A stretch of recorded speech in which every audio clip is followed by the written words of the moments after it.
Bom, então, Vamos boa lá. tarde a todos e todas, né? A gente está começando aqui a nossa roda de conversa, que tem como tema, né, contribuições da economia ecológica para a prática da agroecologia. E essa roda de conversa, ela é relacionada ao saber, né? O saber é um projeto, na verdade, abarca dois projetos, né, que a gente tem no Instituto Federal do Rio de Janeiro, no campus Realengo, que é o projeto de extensão e que é o projeto de pesquisa, né? No projeto de extensão, que se chama Saberes Agroecológicos e Saúde Ampliada, Construindo Reflexões e Ações, a gente tem como objetivo exatamente o que a gente está fazendo aqui, né? A divulgação, a reflexão e o debate de assuntos relacionados à questão ambiental, climática, agroecologia, que tudo isso abarca, né? A agroecologia abarca tudo isso, e de forma remota, diante da pandemia que a gente está vivenciando, né?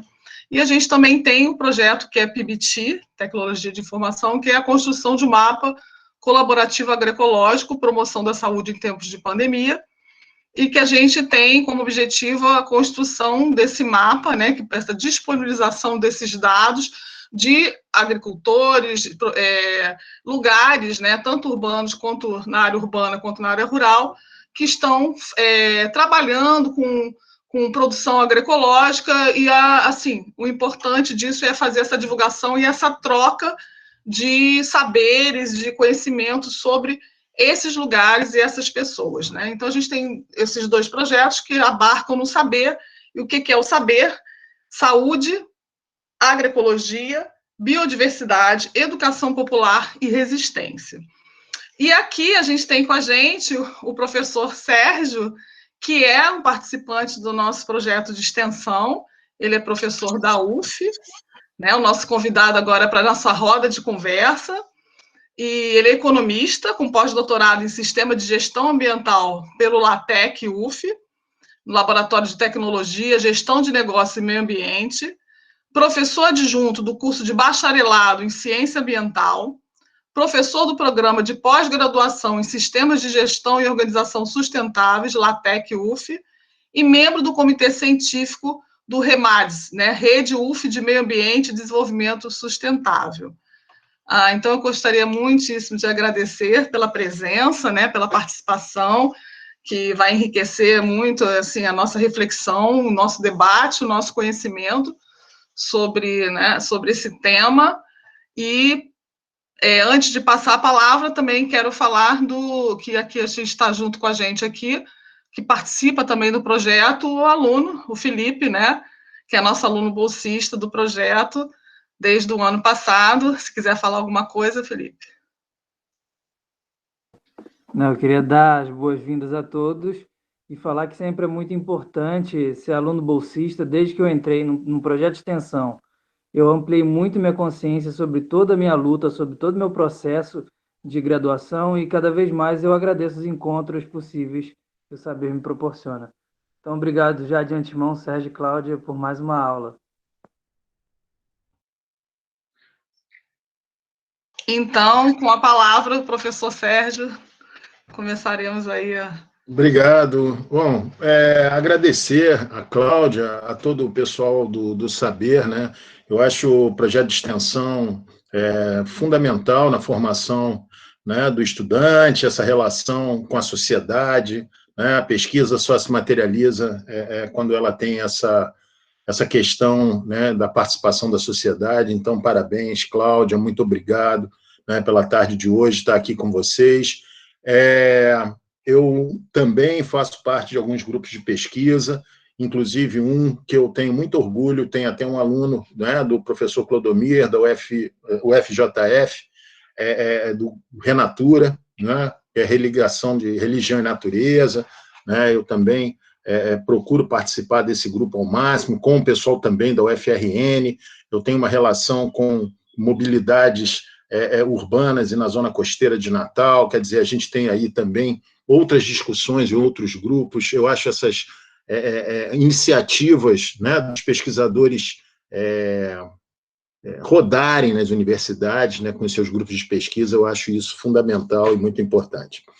Mas, pessoal, eu venho aqui hoje falar com vocês um tema ao qual eu sou muito afeito, gosto muito, de correntes de pensamento, né, da economia, e dentre uma delas, eu diria que a economia ecológica, ela me atrai bastante, exatamente por essa ligação, né, que ela tem com a ecologia, né, que ela tem com os sistemas naturais, a importância, né, como a economia deve se comportar dentro desse contexto. Eu vou fazer uma apresentação, porque não poderia ser diferente, né? Eu acho que a gente está no âmbito acadêmico, então eu vou fazer uma apresentação aqui para vocês, vou compartilhar e depois eu posso entregar essa apresentação, não há problema algum, né, de poder compartilhar esse conhecimento, né, com vocês. E eu gostaria de abrir, né, a minha discussão até mostrando alguns textos, alguns livros que eu considero muito relevantes nessa nossa discussão da economia ecológica e mostrar que isso não é um tema novo, né? Nicolas Georgescu-Hugen é um economista, né, que participava até do grupo do Milton Friedman, esse que fez o neoliberalismo chileno. Ele se mostra totalmente contrário a essas opiniões, né, e trabalha um conceito extremamente novo na economia e o que fez ele, nos anos 60, ser exilado para uma universidade de terceira categoria, saindo da grande universidade que ele fazia parte, que era Harvard, né, mas, mesmo assim, ele ainda lança o seu principal livro, que foi a sua tese de doutorado, né, que é A Lei da Entropia, né, e o processo econômico. Ele estabelece a grande relação, né, a natureza, a ecologia é a única limitante do processo econômico, né? Ele teve a ousadia de falar isso, né, numa época em que a tecnocracia e a economia no mundo eram baluartes indiscutíveis, né? E Georgescu-Hugen fez isso. Evidente que, quando a gente estuda economia, na história do pensamento econômico, Quesnay, os fisiocratas, lá no século XVIII, já falavam da importância da natureza. O próprio Marx falava da questão do metabolismo. Quer dizer, então tem todo um crescimento, vamos chamar assim, dessa discussão das relações econômicas com a natureza. Não, infelizmente, né, algumas correntes de pensamento se desvincularam, né, dessa relevância e dessa importância, e isso nos levou aonde nós estamos hoje, né, a um sistema econômico que degrada o meio ambiente e gera desigualdade na sociedade. Então, sem dúvida, eu tenho que homenagear alguns nomes. Georgescu-Hugen é um deles. Tenho que falar de outro grande economista brasileiro que é esquecido, né? Poucos de vocês talvez até tenham ouvido falar nele, que é Celso Furtado, o maior economista brasileiro, né? Membro da Comissão Latino-Americana para o Desenvolvimento, da CEPAL. Ele, em 1974, escreve um livro marcante na vida de nós economistas, né? Que é O Mito do Desenvolvimento Econômico. Tá? O Mito do Desenvolvimento Econômico é um livro assim, de grande relevância, né? Pela sua própria capa, vocês percebam, né, a relevância do tema. É um casal de pessoas arianas, né, à frente e atrás, numa vitrine, né, e atrás um casal, né, provavelmente de país periférico, como ele sempre quis mostrar, olhando para aquela figura mitificada, né, desses dois arianos, como se isso fosse algo que deveria ser espelhado nas nossas vidas, né? E ele faz uma grande crítica a todo esse contexto do centro e periferia, né, e já fala também, nessa época, a questão de preservação do meio físico, não é? Exatamente, já levando as preocupações que os povos periféricos teriam no mundo em destruição do seu meio ambiente, em decorrência de um desenvolvimentismo pensado, né, nos anos 70, e que isso culminou aonde nós estamos hoje. Então, Celso Furtado é outro nome, Altvater é outro grande economista que também fala de uma revolução solar, né? Nós sairmos da matriz do carbono, já desde os anos 90, ele faz uma crítica a essa questão, ele é de origem de formação marxista, e ele caminha, né, para a visão ecológica e faz uma afirmação muito importante, né, que foi algo assim de muita relevância na minha formação como um economista da área de meio ambiente. A questão ecológica é uma questão social, e hoje a questão social só pode ser elaborada adequadamente como uma questão ecológica.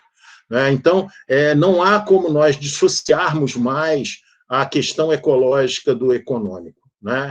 Quando eu fui fazer mestrado, eu me lembro bem, que na entrevista, isso no final dos anos 90, um professor que era de uma área de uma ciência dura perguntou para mim o que um economista estava fazendo num curso de ciência ambiental.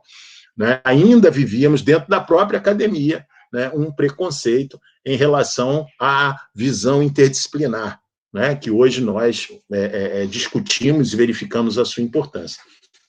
E é evidente que o Boaventura de Souza Santos... só um instantinho, pessoal, um momentinho, por favor.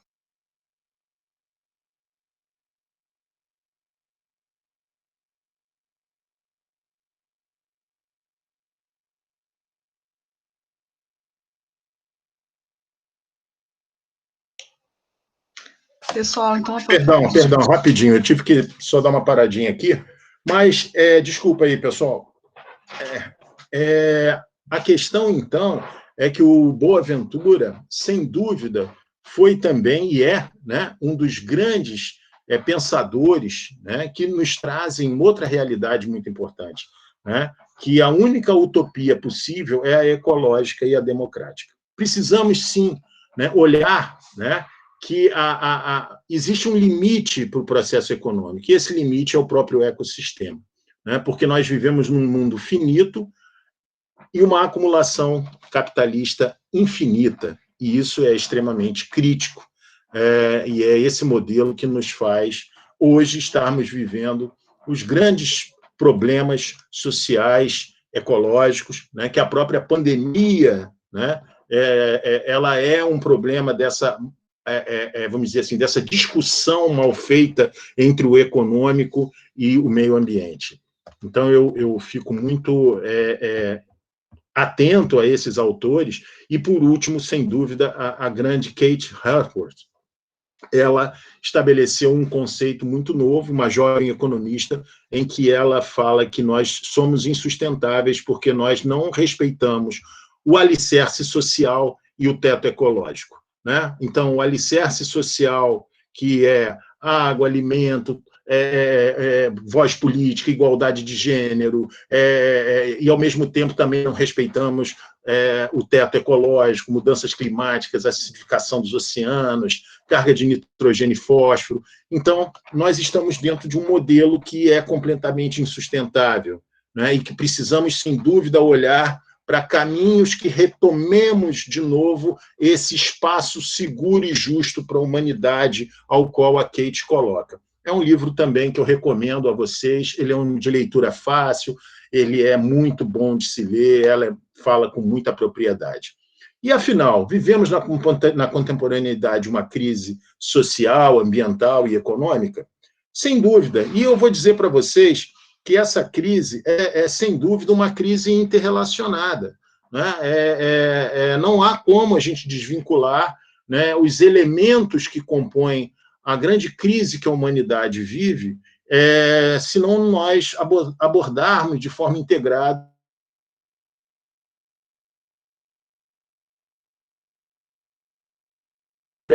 a estrutura da Igreja Católica lançando uma encíclica falando sobre a questão ambiental, já vem uma segunda encíclica também sobre essa questão socioambiental, quer dizer, a Laudato Si foi de 2015, se eu não me engano, e o Papa já alertava para a questão de uma crise ambiental e social. A cúpula do G20 também anunciava mudanças no acordo da crise climática, e Davos, tentando ser alguma coisa, colocando que os causadores da crise ambiental prometem salvar o planeta. O que a gente percebe hoje, sem dúvida, é que o capitalismo acendeu a luz amarela, em que não dá mais para rapinar. precisam, sem dúvida, olhar para outras formas e outros processos, né, que não são somente o de você retirar recursos, né, promover o processo econômico e lançar, né, para a sociedade todos os seus rejeitos e dejetos. Isso não dá mais. E está aqui, né, um tema que eu acho muito importante, né, dada a escala de mudanças, não é mais possível encontrar uma solução específica e discreta para cada parte do problema. É essencial encontrar soluções abrangentes que considerem as interações entre próprios sistemas naturais e com os sociais. Não estamos diante de duas crises separadas, uma ambiental e outra social, mas uma crise complexa, que é, ao mesmo tempo, social e ambiental. Estratégias para uma solução demandam uma abordagem integrada para combater a pobreza, restaurar a dignidade dos excluídos e, ao mesmo tempo, proteger a natureza. Isso aqui é o conceito, né, do Leonardo Boff, que está dentro, né, vamos dizer, da Laudato Si, né, que é o conceito de ecologia integral, e tem outros grandes nomes por trás dessa visão. O que eu quero estabelecer é o seguinte: o mundo ascendeu para uma realidade muito importante, que a economia, do modo como ela funciona, do jeito em que ela funciona, ela vai nos levar a constantes impactos e degradações no meio econômico, no meio social.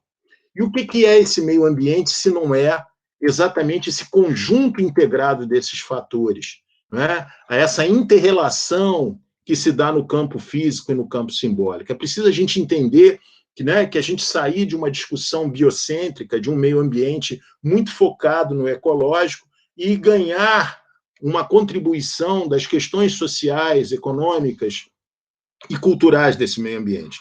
Precisamos, sem dúvida, olhar para isso, que esse, sim, é o nosso objeto de estudo, esse nosso meio ambiente. E a atividade econômica, ela só promove isso que nós estamos vendo. Ela retira recursos naturais, ela utiliza de energia, ela promove a produção de bens e serviços e, consequentemente, gera impactos, danos e, consequentemente, os conflitos socioambientais. Porque são os grupos menos favorecidos que sofrem com os maiores impactos ambientais dos nossos processos econômicos. Infelizmente, os danos ambientais se materializam principalmente em comunidades onde a fragilidade é maior, onde a dificuldade de representatividade é maior.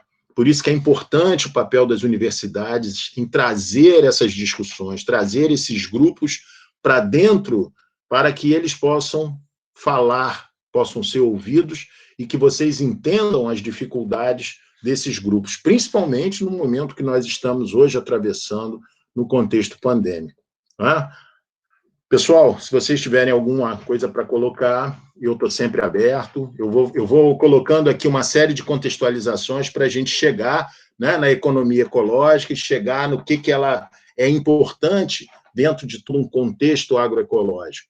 Né? Vivemos aí, então, esse sistema insustentável. Não há mais dúvida que o modelo econômico, se não respeitar, né, o seu fator limitante, ele será insustentável como ele está sendo e assim continuará sendo. E vai nos gerar cada vez maiores problemas. Né? E a gente vai entendendo aos pouquinhos por que da construção disso. É uma busca incessante por uma melhor qualidade de vida, né? É uma limitação dos processos naturais de assimilação dos rejeitos. Não é mais possível um crescimento infinito. Temos que entender isso de uma vez por todas. Né? A biosfera é finita. Né? É impossível uma expansão global, né, com o atual padrão de consumo. Né? O que o Gilles Lipovetsky, um outro sociólogo francês, filósofo francês, que fala, né, da sociedade desse hiperconsumo, né? Consumimos desejos, não consumimos mais bens e serviços. Então, sem dúvida, é algo extremamente importante a gente reavaliar o nosso modelo.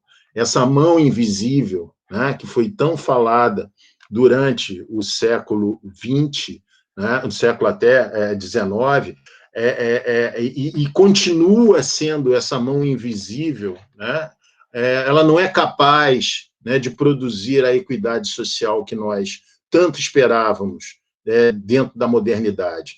Né? Talvez a modernidade tenha sido falha nesse contexto. Nós não conseguimos o igualité, fraternité e liberté, muito pelo contrário. Não é? A pandemia vem nos mostrando o acirramento de questões muito críticas. Esse último livro do professor Boaventura de Souza Santos, sobre a pandemia, demonstra o agravamento das desigualdades, né, de gênero.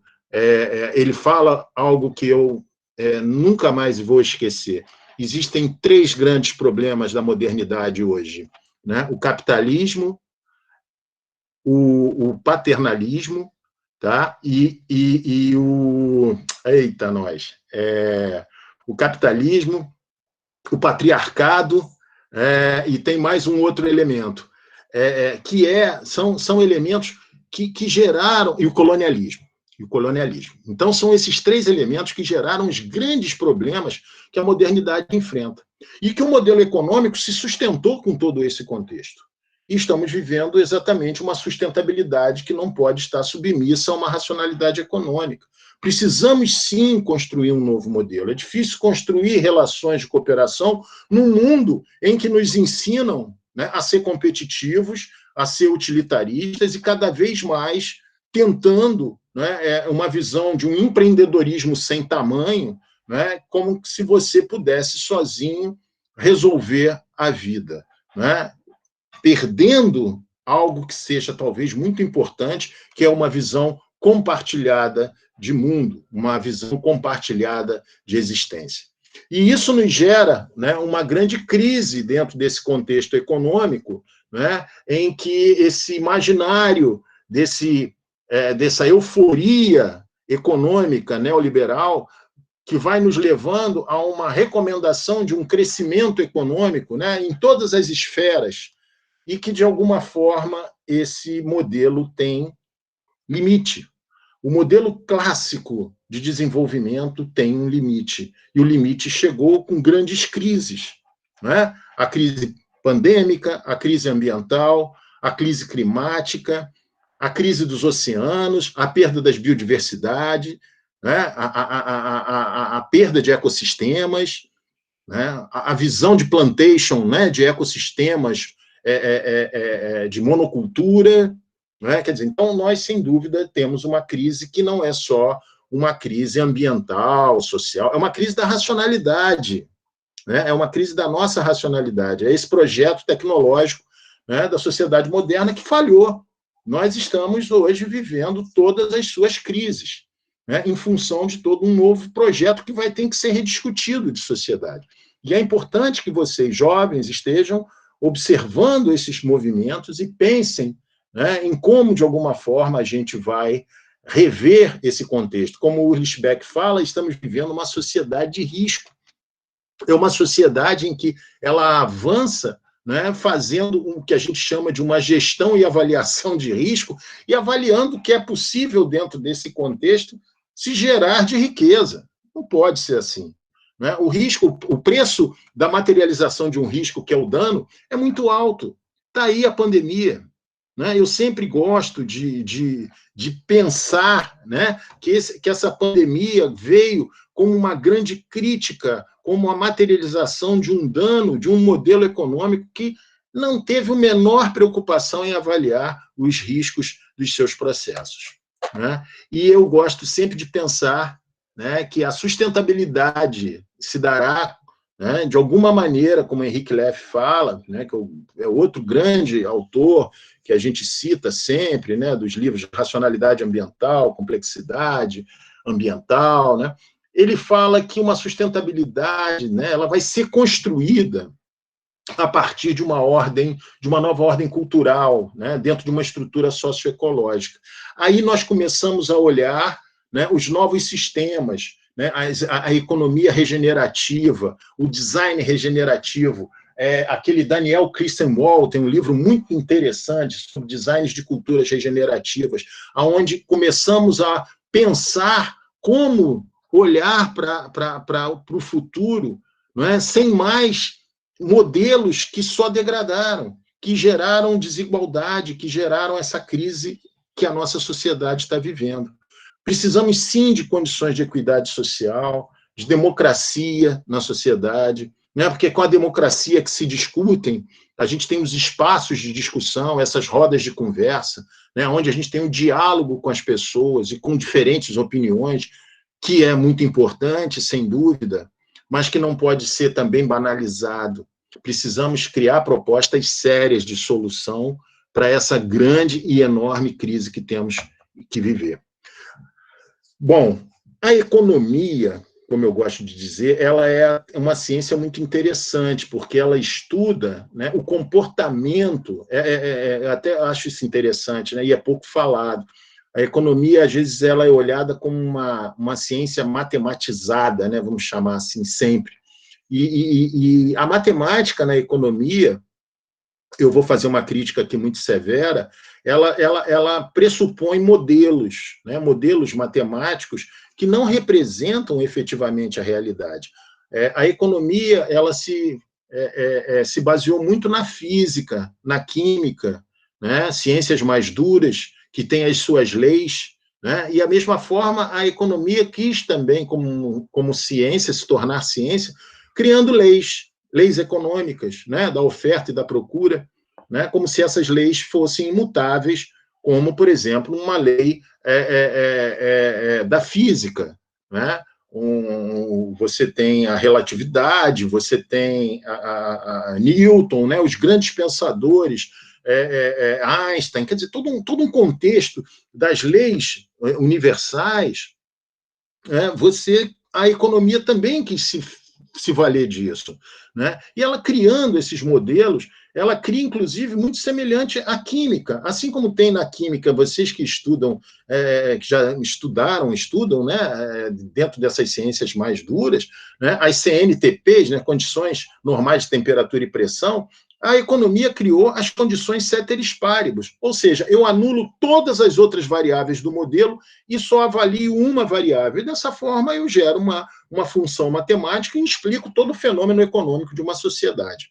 Nossa, isso aí é algo extremamente perigoso, ao meu ver, né? Mas é assim que nomes como Friedman, o Milton Friedman, criou modelos econômicos, né? Samuelson criou modelos econômicos que foram adotados em países laboratórios, Brasil, Chile, né? E tantos outros países da América Latina, Argentina. E esses modelos, senhores, são hoje o que nos gerou esse fracasso como sociedade degradada, né? Como uma sociedade que foi impossibilitada de ter as suas condições, vamos dizer, de vida, né? Então, sem dúvida, a economia precisa se ver como ciência, mas ela é a ciência que estuda a escassez, né? Ela estuda como os bens deverão ser distribuídos. E isso é muito importante quando a gente olha para um contexto de compartilhamento com a sociedade. E eu, quando avalio hoje a economia, olhando esse fluxo, né, quando eu estudei na faculdade de economia, ele tirava esse elemento de cima. Nunca existiu esse fluxo aqui. A natureza nunca foi considerada, né, na dinâmica econômica, né? A gente passou a trazer a natureza a partir do momento que grupos de economistas com a visão mais centrada nos conceitos ecológicos, né, trouxeram, olha só, tem fatores da física, da biologia, da ecologia que precisam ser considerados no processo econômico, né? Quer dizer, e isso hoje começou a ser incorporado dentro dos nossos modelos econômicos. Quer dizer, a importância da entrada da natureza, claro que muitas escolas de economia nem passam perto dessa discussão, ou olham a natureza como provedora de bens e serviços, e fim de papo, né? E dessa forma, as escolas de pensamento mais clássica consideram o seguinte: se a natureza for um bem que trabalhe nas leis da oferta e da demanda, você resolveu o problema do meio ambiente, né? Ou seja, se você precificar esse meio ambiente, está resolvido. Isso vai muito no encontro do pensamento desses que hoje estão no poder, né? Quer dizer, há um olhar, né, de precificação do valor. A partir do momento que você precifica, você, de certa forma, joga isso num mercado de negociações. E a gente sabe muito bem os valores que tem os serviços que a natureza nos presta. Está aí os modelos agroecológicos nos trazendo de volta a relações de importância, né, dos processos cíclicos que a natureza nos traz. Os ciclos biogeoquímicos são ciclos extremamente importantes na formação da sociedade, né? O ciclo do carbono, o ciclo do nitrogênio, o ciclo do fósforo, são os ciclos que retroalimentam. Está ali a plantinha no meu jardim nascendo, limão nascendo, porque existe uma ciclagem de nutrientes. E aquele limão, ele tem valor e ele tem preço desde que você respeite o processo dessa ciclagem, desse nutriente. Por isso que é muito importante a economia começar a olhar efetivamente, né, a natureza como um elemento não só provedor de local de disponibilidade de dejetos, mas sim entender a natureza como provedora dos ciclos econômicos. Ou seja, precisamos romper com essa visão da economia clássica em que considera preço e valor a mesma coisa, né? Existem valores nos processos que nós vivemos que não têm preço, né? Como eu vou imaginar uma máquina que vai fazer um processo biogeoquímico? Não desconheço a existência de uma máquina desse tipo, mas a natureza agora, aquele solo que está aqui na minha frente, né, no meu jardim, está fazendo esse processo, se utilizando de fungos, se utilizando de bactérias, e dessa forma esse solo sendo reciclado e transformando, né, através da luz solar, o alimento. Eu acho isso fantástico. Por isso que eu considero hoje a importância dos serviços, né, que são providos pela natureza, que a natureza provê, e muitas vezes esses serviços não são valorados, eles não têm valor econômico, porque a economia não consegue colocar na curva de demanda e de oferta. Por quê? Porque a visão da economia clássica é o seguinte: precisa ter dono. Para eu ter mercado, precisa alguém comprar, alguém vender e alguém ter a propriedade sobre esse bem.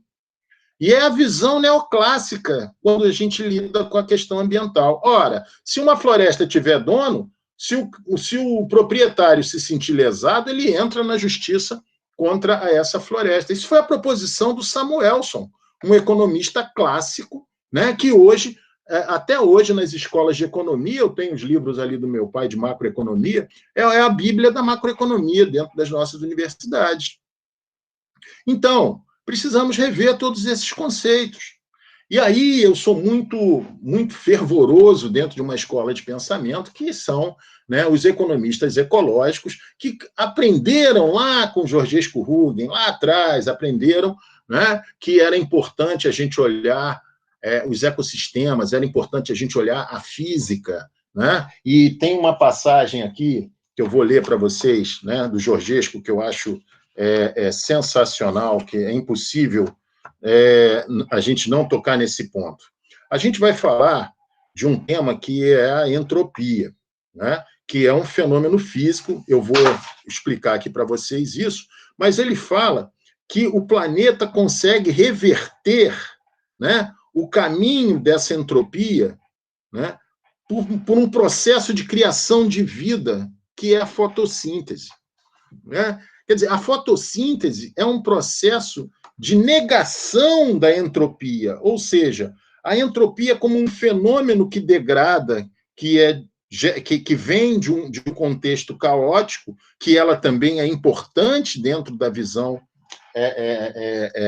econômica, né? A gente tem que entender que todo o universo caminha para a entropia, mas que a própria vida, ela reverte essa entropia. A fotossíntese, a ciclagem dos nutrientes fazem com que a gente reduza esse processo entrópico.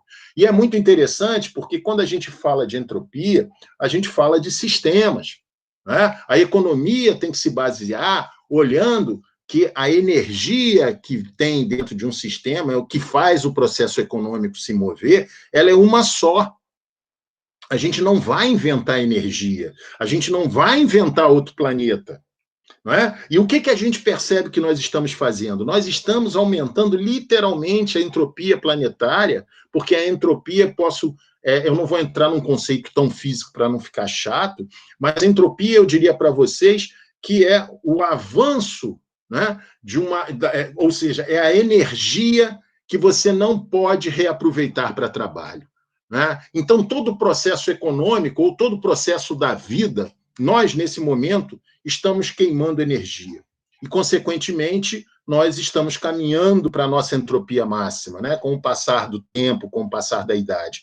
Em um dado momento, meu organismo, mesmo eu me alimentando, diminuindo a minha entropia, eu não conseguirei suplantar o fenômeno da desordem. Né? Eu chegarei ao caos quando o meu corpo não mais cumprir as suas funções e assim eu morrerei.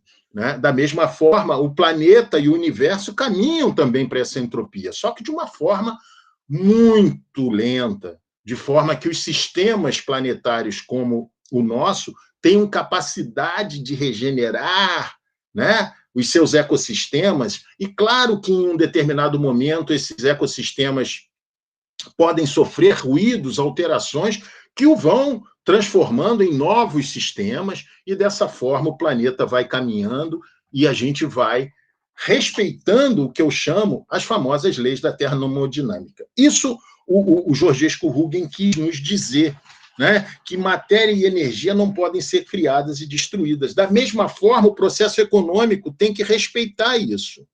A gente tem que entender que quando a gente tira o petróleo do solo, do subsolo, ao qual ele não fazia parte mais dessa atmosfera essa atmosfera que nós respiramos, né? Quando você lança esse petróleo através da queima do combustível, fazendo com que essa energia se transforme em algo produtivo, vamos chamar assim, parte dela vai aumentar a entropia planetária, porque ela não será mais reaproveitada. E é isso que nós estamos vivendo hoje. Os aquecimentos globais, as mudanças do oceano. Então, o aumento da entropia, né, essa energia não aproveitada para trabalho, é que faz com que grande parte do aquecimento global, dos processos econômicos que não respeitam a limitação dessa lei da entropia, levem cada vez mais a uma degradação ambiental e, consequentemente, social. Não é? Eu estava observando essa imigração para os Estados Unidos, na Guatemala, em função dos grandes furacões, já estão levando correntes migratórias para os Estados Unidos. Quer dizer, a gente percebe que os fenômenos ambientais já estão, sem dúvida, né, gerando problemas sociais de forma muito grave. E o agravamento desses fenômenos climáticos tem a ver exatamente com esse olhar, né, para esse olhar dessa visão da economia ecológica. Bom, ela foi construída aqui também no Brasil, tem o professor Peter May, eu também vou dar uma passada aqui, que eu não quero ficar também sendo muito chato, né? Mas é importante a gente lembrar que a economia ecológica, ela trouxe algo que é muito importante, que ela trouxe os recursos naturais para a função econômica. Porque quando nós estudávamos, na visão clássica, né, a renda ela era uma função constante de capital e trabalho. A visão dos recursos naturais não faziam parte desse contexto. Quando a economia ecológica entra, fala assim, opa, calma aí, tem aqui, tem um fenômeno fundamental que é os recursos naturais, a natureza faz parte da função econômica. E isso fez com que os clássicos respondessem aos economistas ecológicos dizendo o seguinte, não, perfeito, então a natureza transformada em capital tecnológico resolve tudo, como se a gente precisasse daqui a alguns anos de capital tecnológico, ele não vai nos fazer alimentos, né? Ele não vai fazer a ciclagem de nutrientes. Então, precisamos, sem dúvida, olhar com muita calma, né, o que a gente tem falado sobre essa visão da economia clássica, né? Na verdade, a gente precisa olhar uma visão de uma economia circular, né? Olhar um conceito mais amplo dessa economia circular. Eu vou dar uma passada aqui que eu quero, sem dúvida, ir para mostrar para vocês que o sistema é esse, o modelo biofísico esse é o sistema que a gente tem que estar olhando. Parte dessa energia será aproveitada no processo econômico, parte dela será dissipada, e nós temos que diminuir no processo econômico, é isso daqui, ó.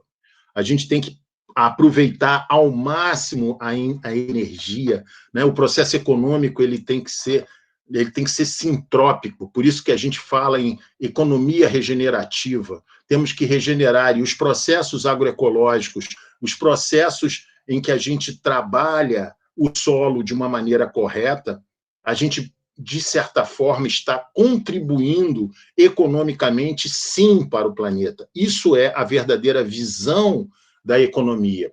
E eu gostaria de passar para vocês, né, os autores eu já falei, deixa eu dar um voo aqui, que são esses os serviços que hoje a gente discute na economia, e que são parte da discussão que também os modelos agroecológicos promovem, né? Então, a gente tem serviços ambientais que a natureza nos dá, como provisão, a capacidade dos ecossistemas de prover bens, água, frutas, raízes, serviços de regulação, né? Benefícios a partir dos processos naturais, como, por exemplo, as florestas absorvendo carbono, né? O oceano absorvendo carbono. Então, serviços culturais, né? Quanto a gente aprende, né, com comunidades tradicionais, as suas formas de lidar com o manejo da natureza, né? Como os ecossistemas podem propiciar aos seres humanos, né, momentos de lazer, né, de melhoria da sua cultura, né? O cidadão busca um descanso, como está aqui, um lazer na praia. E o próprio modelo de serviço ambiental de suporte contribuem, né, para a formação de solos, de ciclagem de nutrientes, polinização. Quer dizer, isso o modelo econômico clássico não valora, não percebe a sua importância. E a economia ecológica traz essa realidade para o nosso modelo. Apesar de nós hoje termos uma lei que fala sobre serviços ambientais, a lei está muito focada na regulação do estoque de água, que é muito importante, e na regulação de carbono. Mas temos outros serviços tão importantes que a agroecologia, por exemplo, nos fornece e nos ajuda a fazer essa reconexão, né, com uma economia verdadeiramente colaborativa e participativa. A visão da economia ecológica, ela olha o sistema econômico, né, inserido no sistema terra. A economia clássica olha o sistema econômico como utilizador do sistema terra, né? E não percebe que esse sistema terra é o que domina o sistema econômico, é o que controla o sistema econômico, como nos diz Georgescu Hugen. Então, é muito importante a gente olhar para isso, né, e quebrar o paradigma da economia clássica, que coloca as leis de mercado como a solução para todas as questões, né? É o que nós estamos vendo hoje, quem está nos comandando aí no Brasil, né, no meio ambiente, né, visões extremamente distorcidas dessa questão em relação à verdadeira gestão ambiental. E aí a gente vive algumas incertezas insuperáveis, né? Qual é a capacidade de suporte do planeta? Precisamos, sem dúvida, olhar para isso. E a economia ecológica procura estabelecer, de alguma forma, como a gente tem que regenerar os sistemas e como a gente vai lidar com essa relação com a natureza, né? A visão da resiliência, né? Os sistemas, dentro da visão da economia ecológica, eles são regenerativos. A gente vê isso na natureza. Quando você corta, né, uma área para um plantio e você faz lá a coivara, né, como as comunidades indígenas fazem, anos depois aquela região tá reflorestada e eles fazem todo um manejo próprio, né, de manter aquele solo, aquela floresta propícia para a sobrevivência deles. Então, olharmos para os sistemas regenerativos é um caminho muito importante para a gente entender a economia, como ela deve trabalhar, né? E eu tenho pensado aqui, e tenho sempre falado, né, a economia ecológica ela é nova, mas ela é um instrumento pedagógico muito importante de conscientização ecológica. Né? Ela tem que trazer exatamente esse cuidado, porque a economia clássica ela só olha o meio ambiente, né, entendendo esse processo de internalização dos impactos, das externalidades. E não é só isso. Não adianta eu mitigar um impacto. Eu tenho que criar um mecanismo em que o meu impacto ele seja capaz de ser absorvido pelo meio ao qual ele faz parte, né? Ele fazer parte desse processo. Isso é muito importante. E aí, gente, eu falo sempre desse conceito, né, que envolve, né, a economia ecológica, é a maximização dos benefícios líquidos para a sociedade, né, de modo que a gente possa... só um instante aqui, perdão, só um instantinho. E a gente possa estar fazendo essa ligação, né, do meio ambiente com os processos econômicos, de modo que a gente gere um benefício social. Isso, para nós, é extremamente importante.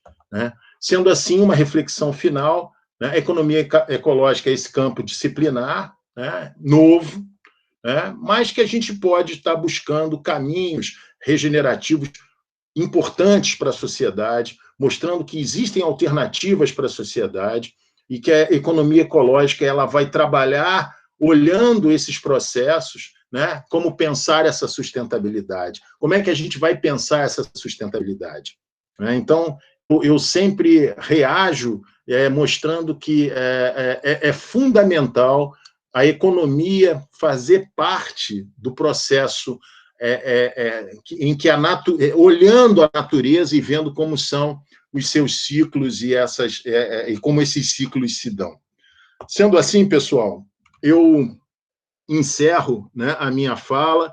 Eu gosto de deixar essa questão no ar, como pensar essa sustentabilidade, como a gente sair dessa crise ambiental, como a gente pode trabalhar, né, de uma forma regenerativa, colaborativa. Então, acho que esses são os passos que a economia tem que dar, como assim faz a agroecologia. Então, eu vejo uma ligação enorme do que pensa a economia ecológica com o que se fala e que se faz dentro do contexto agroecológico. Obrigado, Cláudia, obrigado, pessoal. Eu estou aí aberto a questões, o que vocês precisarem falar, tá? Eu estou muito disposto aí.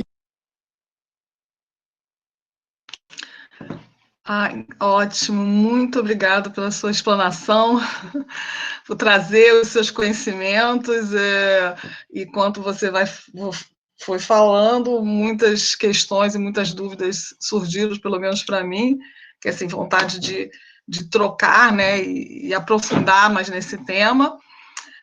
Mas antes eu acho que tem perguntas, então se vocês tiverem alguma pergunta, coloquem no chat, ou se quiserem falar também fiquem à vontade, já que é uma roda de conversa, né? Mas a gente tem uma pergunta antes, então, para ser colocada. Eu tenho várias, mas vou tentar segurar aqui um pouco. A gente tem, então, uma pergunta da Stephanie, né, Felipe? Não sei se tem mais alguma. Você quer falar, Stephanie? Isso. Eu posso falar? Tudo bem? Olha, obrigada pela sua palestra. Eu fiquei um pouco angustiada assistindo, assim. Eu fiquei, meu Deus, a gente está nessa crise. E agora? Qual é a solução? Eu fiquei um pouco preocupada. A solução é cada vez mais, né, a sociedade ter a consciência da importância, né, das questões sociais e ecológicas nas tomadas de decisão. Né? Infelizmente, a gente verifica algumas agendas, né, exatamente indo contrário a essa decisão. Né? Então, a gente precisa, sem dúvida, rever esse projeto da modernidade, né, que falhou, né, que nos está levando a toda essa degradação que nós estamos vivendo.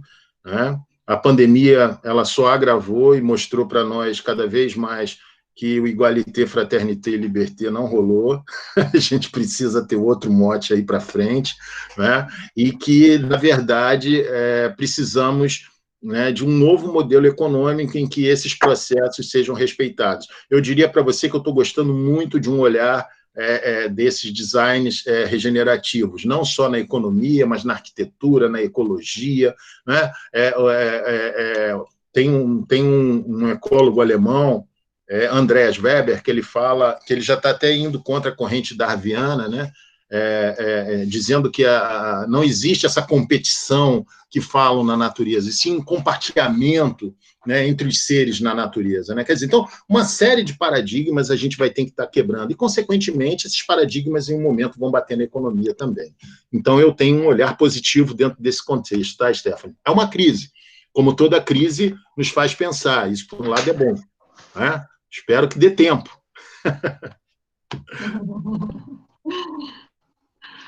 Alguém quer mais colocar alguma pergunta? Deixa eu ver se tem aqui. Bom, eu queria entrar no papo com a Stephanie, porque quando ela perguntou isso, o professor Sérgio estava falando da racionalidade econômica, né? E logo em seguida ele colocou o desenvolvimento da intercooperação. Então, eu queria colocar aqui que, a partir da Cláudia, eu conheci a terapia ocupacional ecossocial e aí me envolvi com o movimento ecossocialista. E, a partir de então, a gente subiu no morro para fazer mutirão, arrecadou alimento, distribuiu nas comunidades, e durante esse processo de mudança de paradigma na prática, eu percebi que as pessoas que não podiam pagar, elas cooperavam, elas chegavam, recebiam a gente lá no início do morro, colocavam tudo, recebiam os agricultores, colocavam as coisas lá, colaboravam. Então, ver isso acontecendo na prática é o que faz ver que a diferença do preço e do valor, que o maior valor é o capital humano, é o que a gente tem em essência na coletividade, na comunidade. Então, quando você tira do individualismo, tira da questão do meu patrimônio, quando você compreende as suas relações no ambiente, afora tecnologia, fora todas as outras produções e apropriações que a gente consegue fazer, quando você entende assim que você também é natureza e que ali se desenvolve uma cooperação que está muito além do que a gente vive hoje, você enxerga assim, aquela gotinha, sabe, de esperança e fala assim, pô, dá para fazer diferente. Então, acho que nas mínimas ações solidárias, né, aproximando a economia solidária também da economia ecológica, que agora que eu estou conhecendo, e fiquei muito curioso também, anotei um monte aqui, inclusive queria saber, né, professor, que você falou, eu tenho uma pergunta então, que você falou da ciência ambiental e falou que no início que talvez teria uma disciplina sua aberta, né?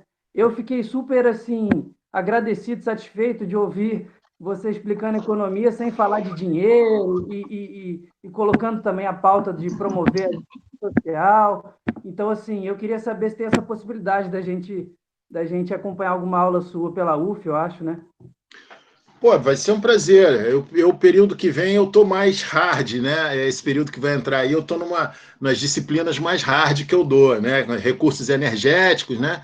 Que eu trabalho a questão das energias renováveis também. Então, e vou estar também dando uma aula de planejamento e gestão ambiental, que é uma visão bem do contexto da engenharia. Não vou negar para você, né? Que eu também faço essa ligação dentro da universidade com outros cursos, né? E que eu trabalho num contexto de uma avaliação de uma gestão ambiental dos processos organizacionais. Tá? Então, essas disciplinas eu vou estar ministrando agora. No próximo, em outubro, né, que vai ter acho que todo mundo iguala aí, né, outubro, março, né, eu vou estar dando economia do meio ambiente. Né? Então, a gente pode estar continuando essa discussão dentro dessa disciplina, que é uma disciplina onde a gente tem essa abertura e que a grande parte dos alunos da ciência ambiental, vem pessoal da biologia, então, quer dizer, há uma discussão das escolas de pensamento ambiental econômico, né? Então, eu falo de ecomarxismo, eu falo de economia dos recursos naturais, economia da poluição, né? A visão neoclássica, economia ecológica, ecologia política. Então, isso tudo contempla aí o contexto dessa disciplina. Será um prazer, né? A gente vai estar junto mesmo no mesmo grupo de pesquisa aqui, no grupo de extensão, e a gente vai se falando e, com certeza, vai ser um prazer tê-lo em sala de aula e qualquer outro que estejam aqui presente. Maravilha, muito obrigado. Obrigada. Bom, eu gostaria de fazer algumas, né, reflexões junto aí com o que foi colocado, mas antes, alguém mais quer fazer alguma pergunta sem ser por escrito? Não? Eu vou colocando, se alguém tiver alguma pergunta, pode colocar no chat. Então, algumas questões aqui que me fez também refletir, né, sobre a sua fala. Primeiro, colocar que a sua fala foi totalmente de encontro ao que é a agroecologia, né? O que é a agroecologia, que tem, assim, várias vertentes e vários ramos interdisciplinares e transdisciplinares, né? Então, se a gente fala de agroecologia, a gente está falando de justiça ambiental, que foi um tema abordado, né? Da questão, assim, da absorção desigual dos riscos, né? Em relação às classes, ao gênero, à raça. Isso está sempre permeando a questão de classe, gênero e raça sobre a agroecologia. O protagonismo da mulher, o feminismo, né, essa reflexão em relação a isso, a comunicação e a cultura, isso faz parte do pensamento agroecológico, o direito à cidade, o direito à terra, né, e essa relação e esse questionamento, a saúde coletiva, quer dizer, pensar a saúde de forma ampliada, e economia, né, que aqui a gente coloca como economia solidária, e que você traz esse elemento da economia ecológica, que, na verdade, abarca, além da economia solidária, ou também a economia solidária, essas outras questões que foram abordadas também por você, né? Então, deixando isso bem claro, né, essa relação total aí do pensamento agroecológico, quer dizer, a importância da economia para o pensamento agroecológico, né, e pensar dessa outra forma de economia. Quando você colocou assim, o entropismo, né, lembrando aqui que existe até uma corrente dentro da agroecologia, que é a agrofloresta sintrópica, né, que principalmente o Ernest Gold trouxe, né, e que fala justamente disso, né?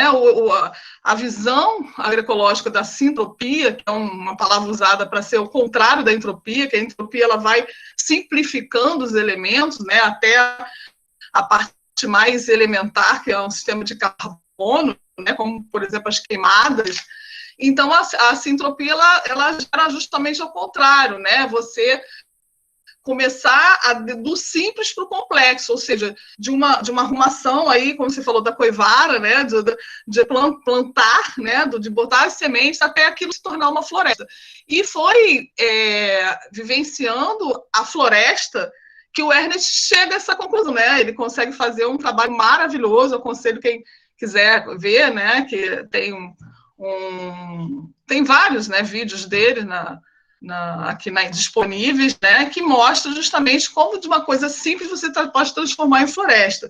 E lembrando da importância da floresta, que tem várias, eu não vou colocar aqui.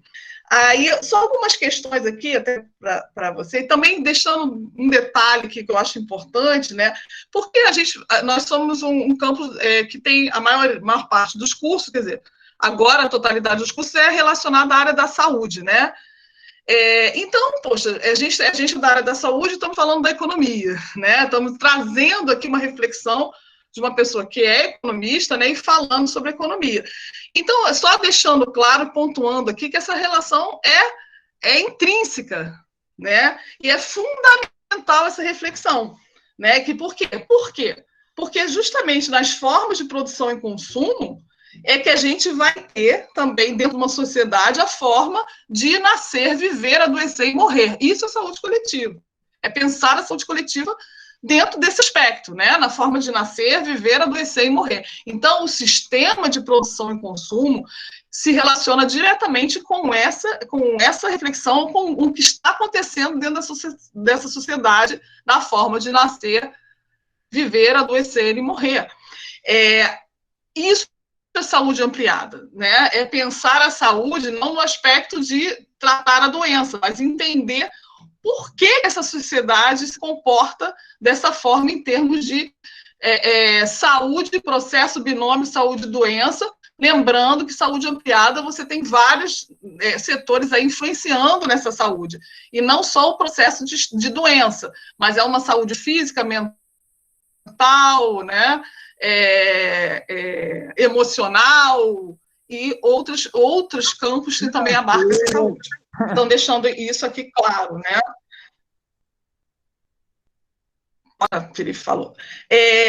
Então, assim, uma coisa importante que eu acho que eu queria até trocar e que você colocasse, né, de novo, é que você toca num ponto essencial, e para mim que é essencial, e que é blindado dentro da mídia hegemônica, né? Isso é blindado, que é a questão do desenvolvimento econômico infinito.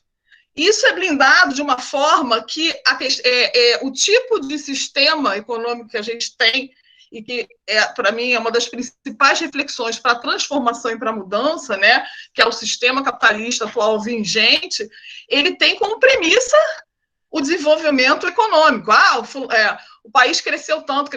Então, a gente tem isso, junto com o economiquez, né, que é uma coisa que eu também queria que você colocasse, né, porque isso não é um problema, né, o falar difícil da economia eu não vejo como problema, eu vejo como um projeto, né, quer dizer, uma fala difícil para que ninguém acesse, para falar assim, não, a economia está acima de qualquer reflexão política, de qualquer transformação, você pode mudar tudo, contanto que não mexa no Deus de mercado, né? E que é justamente o ponto nevrálgico de toda essa catástrofe que a gente vive em termos socioambiental, e que é justamente o que a gente vê e incluir no debate, né? Eu não vou me alongar muito, tinha muitas coisas pontuadas aqui, né? Mas eu queria, então, que você falasse um pouco sobre isso, né?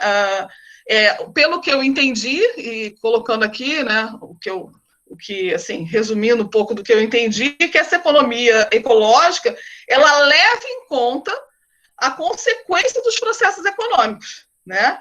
Então, ela vai de encontro à economia clássica, que tem como premissa, na verdade, o capitalismo, eu vou falar do capitalismo, não sei exatamente se isso aí não considero uma economia clássica, mas tem como premissa o lucro imediato, e o lucro, né, incessante imediato. Então, são duas coisas que não batem, né?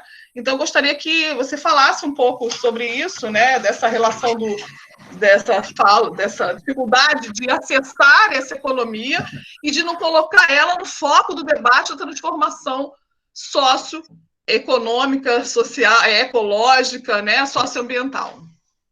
Legal que você colocou, né? Eu acho assim, primeiro ponto é uma visão de desenvolvimento e uma visão de crescimento. A gente mistura isso, né? A própria mídia faz uma mistura desses dois termos, né? O crescimento econômico infinito, sem dúvida, esse é insustentável, é inviável, né? Inclusive, já tem até escolas, até na Itália, na França, né, que os países do primeiro mundo deveriam decrescer, né? E, em consequência, para que países de periferia, né, eu gosto sempre de olhar a visão do Celso Furtado, os países mais periféricos teriam a possibilidade, né, de usar até as suas ilhas de sintropia, né, as suas florestas, de maneira a fazer um crescimento econômico respeitando os serviços que a natureza provê, né? Então, esse é um olhar que a economia ecológica tem. Não é que a gente não perceba a necessidade do crescimento, mas um crescimento em que seja compatível com uma realidade, por isso que no final eu coloquei a visão da capacidade de suporte, que é algo extremamente complexo da gente calcular, a própria biologia também tem essa dificuldade, né?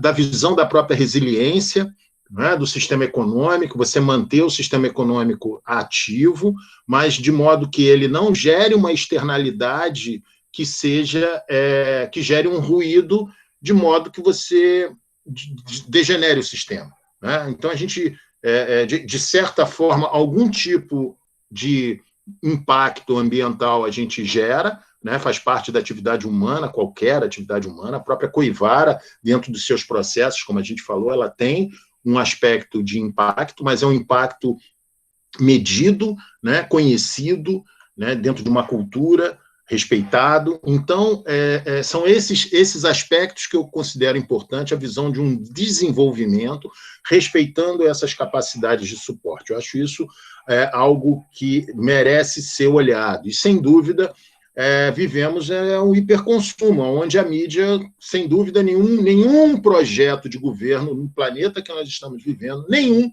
independente da sua bandeira, vai dizer o seguinte: nós não vamos crescer mais economicamente. Nenhum político vai ter essa ousadia, né, porque está muito dentro, né, da discussão. O crescimento econômico é algo fundamental para uma nação e, dessa forma, todas têm que crescer ao mesmo tempo. Só que percebe-se cada vez mais que é um projeto ele é um projeto falido, né? Ele é um falido porque ele é insustentável, ele está levando a todas essas consequências que nós estamos vendo no planeta, né? O nosso modelo de alimentação, né, de consumo de proteína animal, de uma forma muito forte, né? Quer dizer, isso leva a uma série de insustentabilidades econômicas que, isso sim, vão ter que ser revistas daqui para frente, né? Então, quando a gente hoje fala em potencialidades econômicas, a gente tem que olhar a bioeconomia, temos que olhar, né, o que a bioengenharia tem. Então, a gente tem que começar a ter olhares para outras formas de pensar, né, outras matrizes de racionalidade. Porque a matriz de racionalidade que nós estamos vivendo, ela é insustentável. Então, eu penso muito dessa forma. E, sem dúvida, né, o mercado é o grande elemento que se tornou um ente, né, que promove todo o movimento da sociedade. Infelizmente, a gente tem que rever esse conceito também, né? É algo extremamente complicado, Cláudia, mas dentro do que eu acho que eu pude esclarecer. E a economia ecológica, ela tem esse papel, né, de trazer os serviços ambientais para dentro do processo econômico, inclusive não só valorá-los, como também quantificá-los, né, que é extremamente importante para a economia.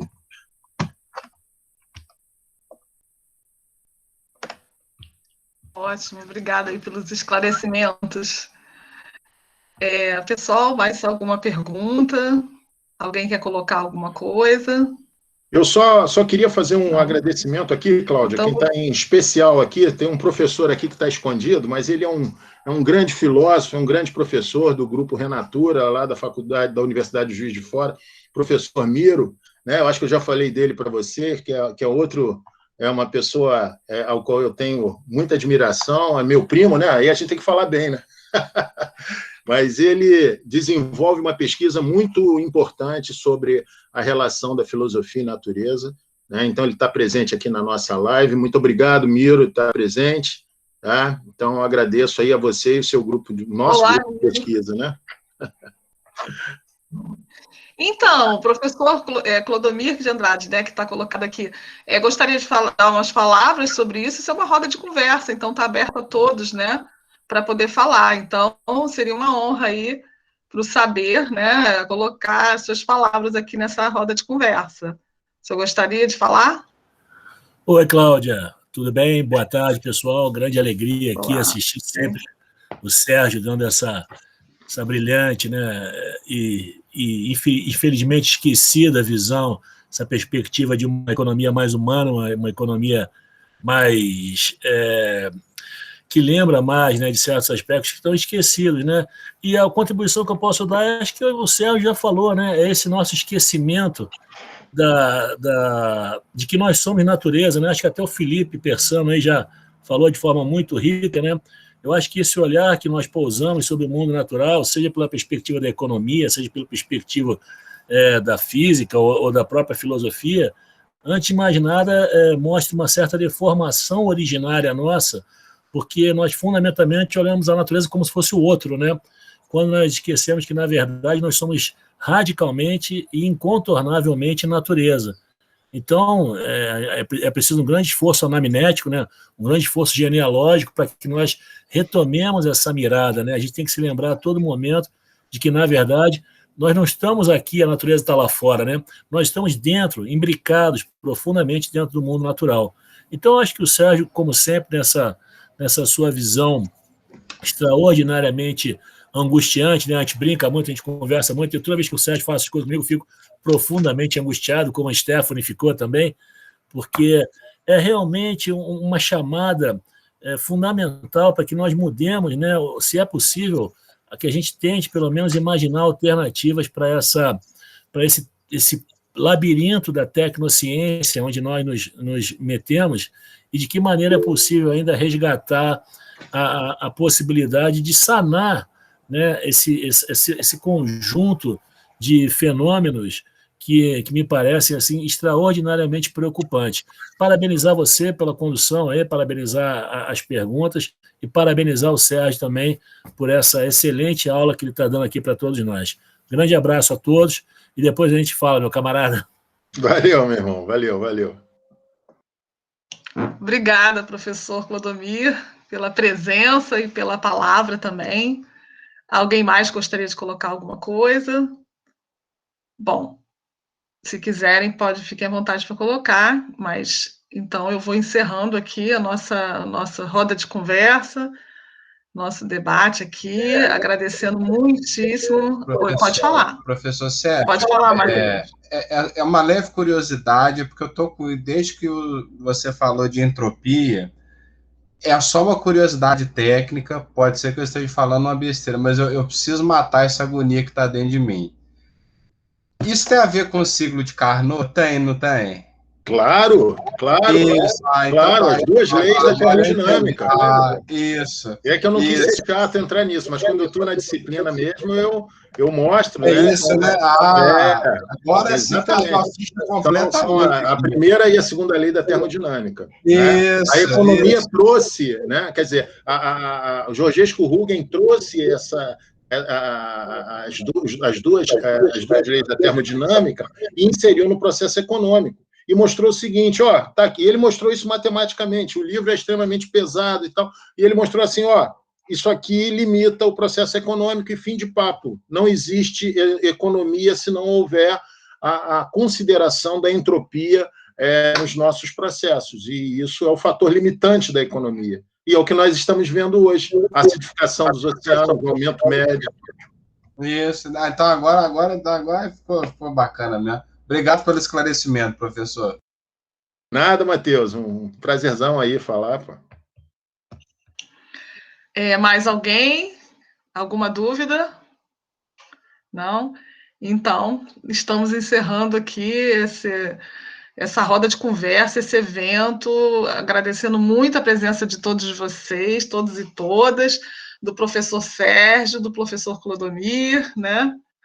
E esperando que em breve possamos fazer mais desse debate, né? Porque eu acho que é só o começo de uma reflexão muito profunda e muito extensa sobre todos esses assuntos e a interligação desses vários assuntos, né? Então, agradeço muito, dou a palavra final aí com o professor Sérgio e a gente encerra essa roda de conversa. Professor Sérgio. Obrigado, Cláudia. Poxa, muito obrigado aí a todos, né, pela tarde de hoje, né, a presença do Miro também. Quer dizer, eu acho que é importante a gente fazer essa troca, né, dos nossos grupos de pesquisa, de extensão, né, mostrar, né, para os alunos a importância que é os olhares, né, desses saberes que nós temos, né, e não só os nossos, mas também os saberes tradicionais, que vocês também têm a importância aqui nesse grupo de trazer sempre para dentro. Então, eu só me sinto honrado, né, de participar do saber, né, e a gente está podendo, junto, caminharmos em benefício da sociedade em geral. Muito obrigado aí a todos. Eu termino, então, essa gravação com assim, uma reflexão, né, de que água se planta e que 95% dos alimentos que a gente consome, ele vem da terra. Né? Então, essa importância de pensar sobre isso. Então, vamos encerrando, então, aqui o nosso evento, a nossa roda de conversa. Muito obrigado.